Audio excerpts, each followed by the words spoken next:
रश्मिरथी। राष्ट्रकवि रामधारी सिंह दिनकर जी की कालजयी रचना। रश्मिरथी के प्रथम सर्ग में हमने देखा कि कर्ण प्रतिद्वंद्विता के लिए अर्जुन को चुनौती देता है। कर्ण को यह मालूम था कि द्रोणाचार्य उसे निश्चल होकर विद्या नहीं सिखाएंगे। आज मैं द्वितीय सर्ग गाऊंगी। द्वितीय सर्ग परशुराम के आश्रम से प्रारंभ होगा। कर्ण परशुराम के आश्रम में धनुर्विद्या सीखने जाता है। परशुराम केवल ब्राह्मण जाति के लोगों को ही शिक्षा देते हैं। कर्ण के कवच कुंडल देखकर परशुराम कर्ण को ब्राह्मण समझते हैं और उसे अपना शिष्य बना लेते हैं। परंतु झूठ कब तक छिप सकता है? वे जान जाते हैं कि कर्ण या तो क्षत्रिय है या अन्य जाति का, क्योंकि ब्राह्मण में इतनी सहनशीलता कहाँ। तो चलिए प्रारंभ करते हैं द्वितीय सर्ग। शीतल विरल एक कानन शोभित आदित्यका के ऊपर, कहीं उत्स प्रस्त्रवण चमकते झरते, कहीं शुभ निर्झर। जहाँ भूमि समतल सुंदर है, नहीं दिखते हैं पाहन। हरियाली के बीच खड़ा है विस्तृत एक उटज पावन। आस पास कुछ कटे हुए पीले धन खेत सुहाते हैं। शशक मूस गिलहरी कबूतर घूम घूम कणक तंद्रित अलसित बैठे हैं। कुछ करते शिशु का लेहन, कुछ खाते शाकल्य दिखते बड़े तुष्ट सारे गोधन। हवन अग्नि बुझ चुकी गंध से वायु अभी परमाती है। भीनी भीनी महक प्राण में मादकता पहुंचाती है। धूम धूम चर्चित लगते हैं तरु के श्याम छदन कैसे। झपक रहे हों शिशु के अलसित कजरारे लोचन जैसे। बैठे हुए सुखद आतप में मृग रोमंथन करते हैं। वन के जीव विवर से बाहर हो विश्रप्त विचरते हैं। सूख रहे चीवर दसाल की नन्ही झुकी टहनियों पर, नीचे बिखरे हुए पड़े हैं इंगुद से चिकने पत्थर। अजिन दर्भ पालाश कमंडलु एक और तप के साधन। एक और हैं टंगे धनुष तोणीर तीर पर छे भीषण। चमक रहा तृणकुटी द्वार पर एक परशु आभाशाली। लोह दंड पर जड़ित पड़ा हो मानो अर्ध अंशुमाली। श्रद्धा बढ़ती अजिन दर्भ पर परशु देख मन डरता है। युद्ध शिविर या तपोभूमि यह समझ नहीं कुछ पड़ता है। हवन कुंड जिसका है उसके ही क्या है धनुष कुठार। जिस मुनि की यह श्रुवा उसी की कैसे हो सकती तलवार। आई है वीरता तपवन में क्या पुण्य कमाने को, या संन्यास साधना में है दैहिक शक्ति जगाने को। मन ने तन का सिद्ध यंत्र अथवा शस्त्रों में पाया है, या कि वीर कोई योगी से युक्ति सीखने आया है। परशु और तप ये दोनों वीरों के ही होते श्रृंगार। तप से मनुज दिव्य बनता है, षड विकार से लड़ता है। तन की समर भूमि में लेकिन काम खड़ग ही करता है। किंतु कौन नर तपोनिष्ठ है यहाँ धनुष धरने वाला। एक साथ यागाग्नि असि की पूजा करने वाला। कहता है इतिहास जगत में हुआ एक ही नर ऐसा। रण में कुटिल काल सम क्रोधी, तप में महासूर जैसा। मुख में वेद पीठ पर तरकस, कर में कठिन कुठार विमल। शाप और शर दोनों ही थे जिस महान ऋषि के संबल। यह कुटीर है उस महामुनि परशुराम बलशाली का। भृगु के परम पुनीत वंशधर वृतिवीर पणपाली का। हाँ हाँ, ये वही कर्ण की जांघों पर अपना मस्तक धरकर सोए हैं तरवर के नीचे आश्रम से किंचित हटकर। पत्तों से छन छन कर मीठी धूप माघ की आती है, पड़ती मुन की थकी देह पर और थकान मिटाती है। कर्ण मुग्ध हो भक्ति भाव में मग्न हुआ सा जाता है, कभी जटा पर हाथ फेरता पीठ कभी सहलाता है। चढ़े नहीं चींटियां बदन पर, पड़े नहीं तृणपात कहीं, कर्ण सजग है उजट जाए गुरुवर की कच्ची नींद कहीं। वृद्ध देह तप से कृश काया, उस पर आयुध संचालन, हाय पड़ा श्रम भार देव पर, असमय यह मेरे कारण। किंतु वृद्ध होने पर भी अंगों में है क्षमता कितनी, और रात दिन मुझ पर दिखलाने रहते ममता कितनी। कहते हैं ओ वत्स पुष्टिकर भोग न तू यदि खाएगा, मेरे शिक्षण की कठोरता को कैसे सह पाएगा। अनुगामी यदि बना कहीं तू, खान पान में भी मेरा सूख जाएगा, लहू बचेगा, हड्डी भर ढांचा तेरा। जरा सोच कितनी कठोरता से मैं तुझे चलाता हूँ, और नहीं तो एक पाव दिन भर में रक्त जलाता हूँ। इसकी पूर्ति कहाँ से होगी बना अगर तू सन्यासी, इस प्रकार तो चबा जाएगी तुझे भूख सत्यानाशी। पत्थर सी हो मांसपेशियां, लोहे से भुज दंड अभय, नस नस में हो लहर आग की, तभी जवानी पाती जय। विप्र हुआ तो क्या रखेगा रोग अभी से खाने पर, कर लेना घनघोर तपस्या वह चतुर्थ के आने पर। ब्राह्मण का है धर्म त्याग, पर क्या बालक भी त्यागी हों, जन साथ शिलोच व्रती के ही क्या वे अनुरागी हों। क्या विचित्र रचना समाज की, गिरा ज्ञान ब्राह्मण घर में, मोती बरसा वैश्य वैषम में, पड़ा खड्ग क्षत्रिय कर में। खड्ग बड़ा उद्यत होता है, उद्यत होते हैं राजे, इसलिए तो सदा बनाते रहते वे ऋण के बाजे। और करे ज्ञानी ब्राह्मण क्या, अस विहीन मन डरता है, राजा देता मान भूप का वह भी आदर करता।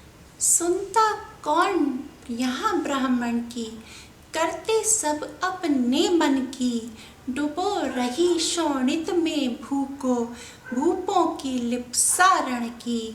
और रण भी किस लिए, नहीं जग से दुख दैन्य भगाने को, पर शोषक पथ भ्रांत मनुज को, नहीं धर्म पर लाने को। रण केवल इसलिए कि राजे और सुखी हों मानी हों, और प्रजाएं मिले उन्हें वे और अधिक अभिमानी हों। रण केवल इसलिए कि वे कल्पित अभाव से छूट सकें, बड़े राज्य की सीमा जिससे अधिक जनों को लूट सके। रण केवल इसलिए कि सत्ता बढ़े नहीं पत्ता डोले, भूपों के विपरीत न कोई कहीं कभी कुछ भी बोले। ज्यों ज्यों मिलती विजय अहम, नरपति का बढ़ता जाता है, और जोर से वह समाज के सिर पर चढ़ता जाता है। अब तो है यह दशा कि जो कुछ है वह राजा का बल है। ब्राह्मण खड़ा सामने केवल लिए शंख गंगाजल है।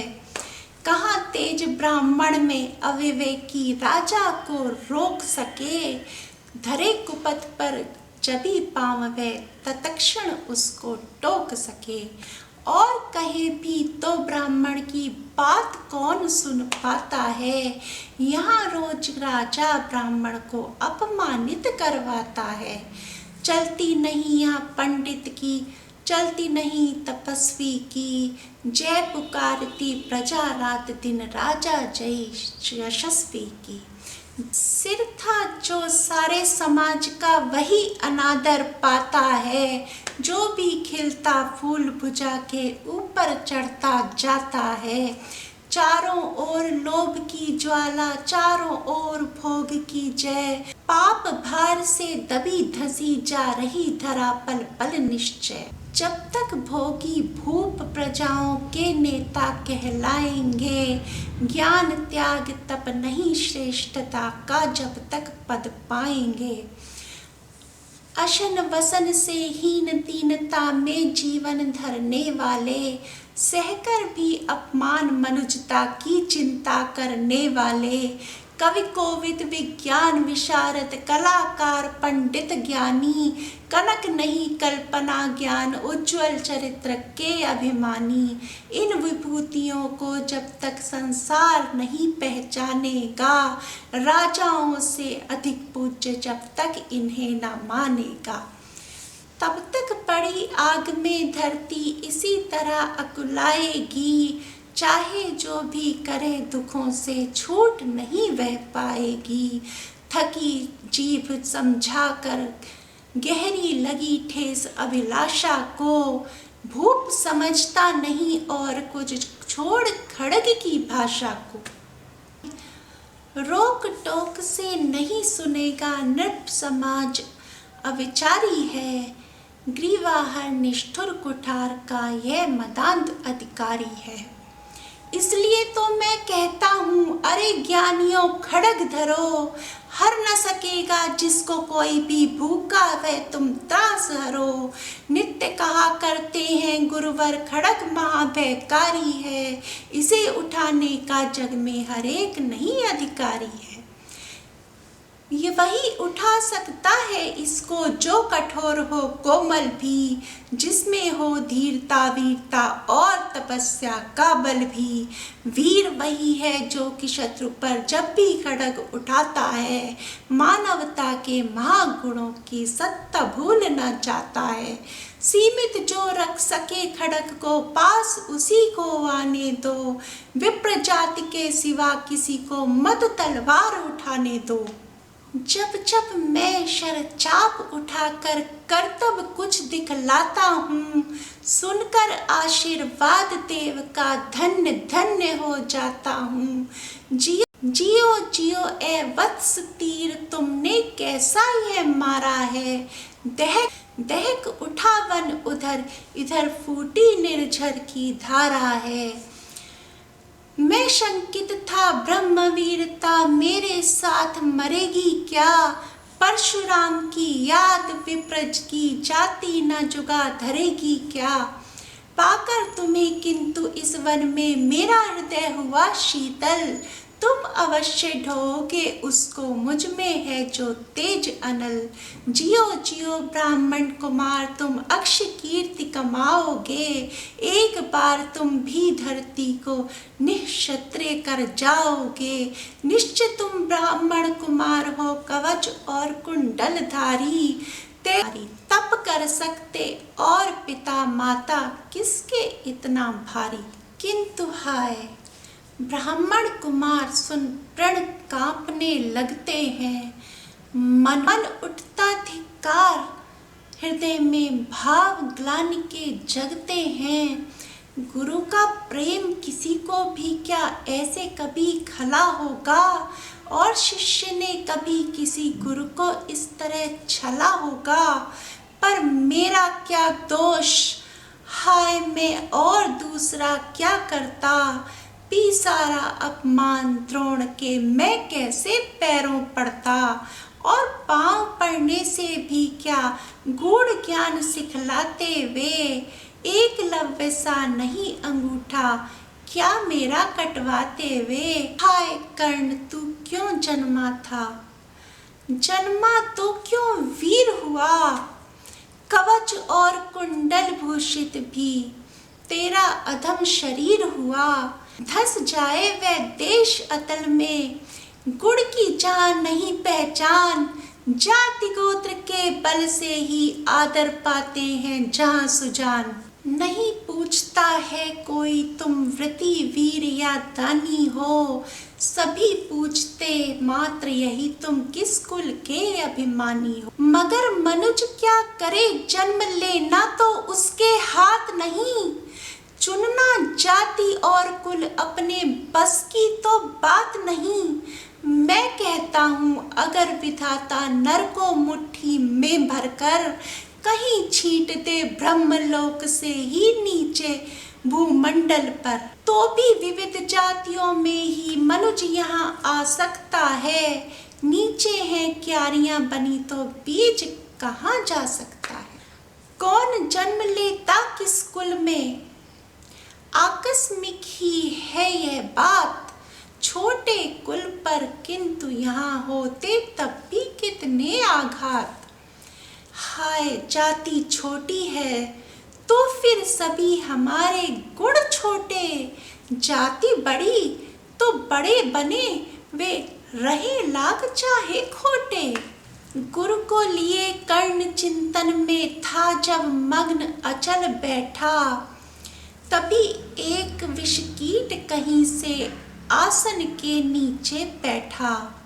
वज्र दंष्ट्र वह लगा कर्ण के उर को कुतर कुतर खाने, और बनाकर छिद्र मांस में मंद मंद भीतर जाने। कर्ण विकल हो उठा दुष्ट भौरे पर हाथ धरे कैसे, बिना हिलाए अंग कीट को किसी तरह पकड़े कैसे। पर भीतर उस धसे कीट तक हाथ नहीं जा सकता था, बिना उठाए पांव शत्रु को कर्ण नहीं पा सकता था। किंतु पांव के हिलते ही गुरुवर की नींद उचट जाती, सहम गई ये सोच कर्ण की भक्तिपूर्ण विहल छाती। सोचा उसने अतः कीट यह पिए रक्त पीने दूंगा, गुरु की कच्ची नींद तोड़ने का पर पाप नहीं लूंगा। बैठा रहा अचल आसन से कर्ण बहुत मन को मारे, आह निकाले बिना शिला सी सहनशीलता को धारे। किंतु लहू की गर्म धार जो सहसा आन लगी तन में, परशुराम जग पड़े रक्त को देख हुए विस्मित मन में। कर्ण झपट कर उठा इंगितों में गुरु से आज्ञा लेकर, बाहर किया कीट को उसने क्षत में से उंगली देकर। परशुराम बोले शिव शिव तूने यह की मूर्खता बड़ी, सहता रहा अचल जाने कब से ऐसी वेदना कड़ी। तनिक लजा कर कहा कर्ण ने नहीं अधिक पीड़ा मुझको, महाराज क्या कर सकता है यह छोटा कीड़ा मुझको। मैंने सोचा हिला डुला तो वृथा आप जग जाएंगे, क्षण भर को विश्राम मिला जो नाहक उसे गवाएंगे। निश्चल बैठा रहा सोच यह कीट स्वयं उड़ जाएगा, छोटा सा यह जीव मुझे कितनी पीड़ा पहुंचाएगा। पर यह तो भीतर धंसता ही गया मुझे हैरान किया, लज्जित हूँ इसलिए कि सब कुछ स्वयं आपने देख लिया। परशुराम गंभीर हो गए सोच न जाने क्या मन में, फिर सहसा क्रोधाग्नि भयानक भभक उठी उनके तन में। दांत पीस आंखें तरेर कर बोले कौन छली है तू, ब्राह्मण है या और किसी अपजन का पुत्र बलि है तू।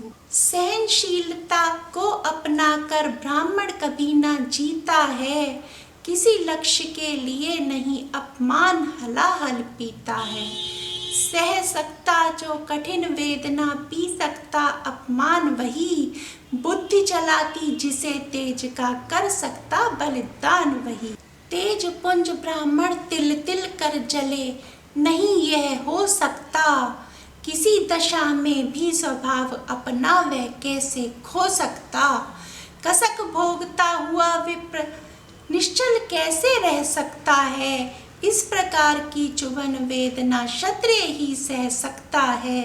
तू अवश्य क्षत्रिय है पापी, बता न तो फल पाएगा, परशुराम के कठिन शाप से अभी भस्म हो जाएगा। क्षमा क्षमा हे देव दया में गिरा कर्ण गुरु के पद पर, मुख विवर्ण हो गया अंग कांपने लगे भय से थर थर। सूत पुत्र हूँ मैं, शूद्र कर्ण हूँ, करुणा का अभिलाषी हूँ, जो भी हूँ पर देव आपका अनुचर अंतेवासी हूँ।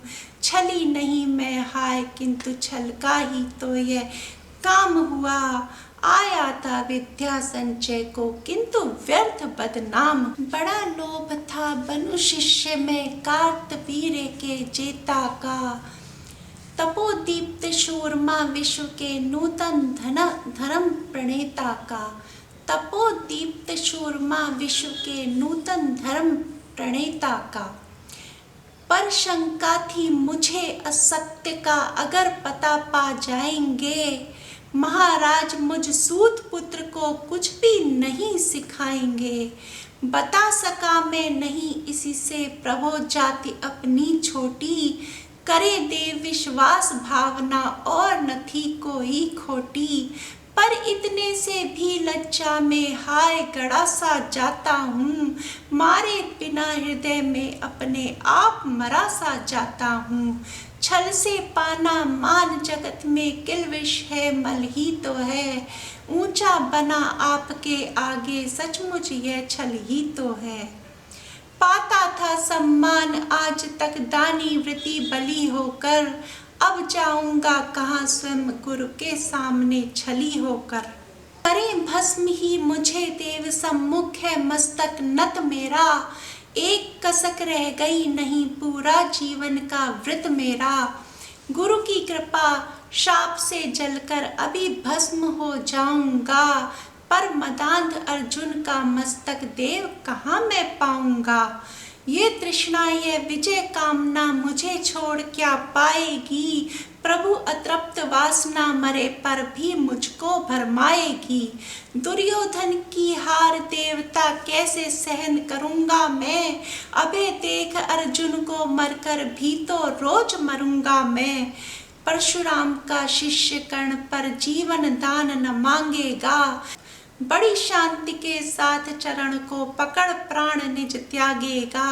प्रस्तुत हूँ दे शाप किंतु अंतिम सुख यह पाने दे, इन्हीं पाद पद्मों के ऊपर मुझको प्राण गंवाने दे। लिपट गया गुरु के चरणों से विकल कर्ण इतना कहकर, दो कणिकाएं गिरी अश्रु की गुरु की आंखों से बहकर। बोले हाय कर्ण तू ही प्रतिभट अर्जुन का नामी है, निश्चल सखा धातराष्ट्रों का विश्व विजय का कामी है। अब समझा किस लिए रात दिन तू वैसा श्रम करता था, मेरे शब्द शब्द को मन में क्यों सीपी सा धरता था। देखे अगणित शिष्य द्रोण को भी कर्तव्य कुछ सिखलाया, पर तुझ सा जिज्ञासु आज तक कभी नहीं मैंने पाया। तूने जीत लिया था मुझको निज पवित्रता के बल से, क्या पता था लूटने आया है कोई मुझको छल से। किसी और पर नहीं किया वैसा स्नेह मैं करता था, सोने पर भी धनुर्वेद का ज्ञान कान में भरता था। नहीं किया कार्पण्य दिया जो कुछ था मेरे पास रतन, तुझ में निज को सौंप शांत हो अभी अभी प्रमुदित था मन। पापी बोल अभी भी मुख से तू न सूत रथ चालक है, परशुराम का शिष्य विक्रमी विप्र वंश का बालक है। सूत वंश में मिला सूरसा कैसे तेज प्रबल तुझको, किसने लाकर दिए कहाँ से कवच और कुंडल तुझको। सुत सा रखा जिसे उसको कैसे कठोर हो मारूं मैं, जलते हुए क्रोध की ज्वाला लेकिन कहाँ उतारूं मैं। पद पर बोला कर्ण दिया था जिसको आंखों का बानी, करना होगा ग्रहण उसी को अनल आज है गुरु ज्ञानी। बरसाइए अनल आंखों से सिर पर उसे संभालूंगा, दंड भोग चलकर मुनि सत्तम छल का पाप छुड़ा लूंगा। परशुराम ने कहा, कर्ण, तू वेद नहीं मुझको ऐसे, तुझे पता क्या सता रहा है मुझको असमंजस कैसे। पर तूने छल किया, दंड उसका अवश्य ही पाएगा। परशुराम का क्रोध भयानक, निष्फल कभी न जाएगा। मान लिया था पुत्र इसी से, प्राण दान तो देता हूँ, पर अपनी विद्या का अंतिम चरम तेज हर लेता हूँ।